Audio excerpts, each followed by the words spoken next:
The one wild card I'll tell you though that is kind of developing a little bit in terms of the draft is potentially something that fans do not want to hear, but the idea that they might take an offensive lineman again. And I think that that's something that the masses would freak out about. But I think right now you have an interesting situation developing with what they do at left tackle. They were hoping he'd be the answer at left tackle. It hasn't been consistent enough from a health standpoint.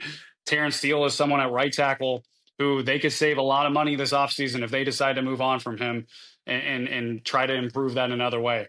They have Tyler Smith who could play left guard or left tackle. And one thing about this draft so far, in terms of scouting it out a little bit early on, there's still a lot of room to go.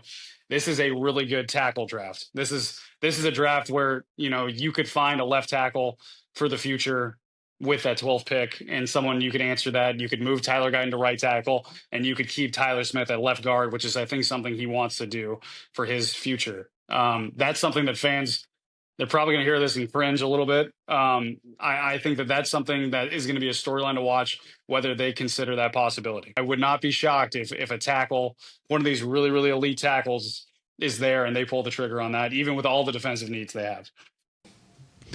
I know that's not going to excite the masses too terribly much, but hey, you got to do what you got to do. You got to do what's best for the greater good.